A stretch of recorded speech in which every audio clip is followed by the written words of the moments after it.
ඔයත් සුදු වෙන්න ආසයිද? සුදු වෙන්න කියලා එක ක්‍රීම් ගාලා හරි ගියේ නැද්ද? ඒ ගාපු ක්‍රීම් නිසා හැම රෙලෙවෙට්ලා වයසක පෙනුමක් ඇවිල්ලාද? පරිස්සමට ලස්සනට සුදු වෙන්න ඕන නම් මේ වීඩියෝ එක බලන්න. වර්තමානයේ බොහෝ දෙනෙක් නොදැනුත්කම නිසා සුදු වෙන්න භාවිතා කරන්නේ ක්‍රීම් වර්ග. මූලිකම ක්‍රීම් වර්ග දෙවර්ගයක් තියෙනවා. එකක් තමයි පීලිං ක්‍රීම්, අනිත් එක බ්ලීචිං ක්‍රීම් නැත්නම් වයිට්නිං ක්‍රීම්. පීලිං ක්‍රීම් වර්ග වෛද්‍ය නිර්දේශ මත නිකුත් වන ක්‍රීම් වර්ග නිසා ඒව සාමාන්‍ය වෙළඳපොලේ අන්තර්ගත වෙන්නේ නැහැ.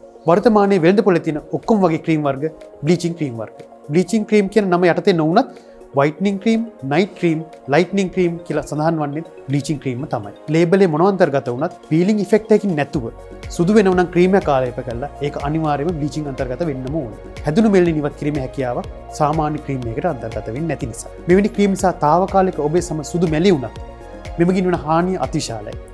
මෙමගින් මෙලනින් ඉවත් වීම නිසා පිළිකාවදානම් වැඩිවීමත් කොලජන් තන්තු ඩැමේජ් වීම නිසා හැම රැලිවේටීමත් ඉක්මනින් වයසක පෙනුමත් ඒ වගේම බ්ලීචිං ඉෆෙක්ට් නිසා එන බ්ලීචිං පැල්ලම නිසා මේ සඳහා නවීන වෛද්‍ය විද්‍යාත්මක ප්‍රතිකර්ම තියෙනවා. ඒ ප්‍රතිකර්ම මගින් ඔබේ සම පැහැපත් කිරීමට ගෝල්ඩන් යෙලෝ කලයක් ලබා ගැනීමට සහ දීප්තිමත් කිරීමට හැකියාව තියෙනවා. ෆ්‍රැක්ෂනේටඩ් ග්ලූටාතයෝනින් අති නවීන ඉන්ජෙක්ෂන්ස් වර්ග, කොලජන් ඉන්ජෙක්ෂන්ස් වර්ග නැත්නම් වයිට්නිං ලේසර් ට්‍රීට්මන්ට් වගේ ඔබටත් ඉතාමත් පරිස්සමට අතුරාබාධකින් තොරව ගෝල්ඩන් යෙලෝ කලයක් ලබා ගැනීමේ හැකියාව තියෙනවා. විශේෂම දේ මුළු ශරීරෙම එකම පාටක් කර ගැනීමේ හැකියාව තියෙනවා.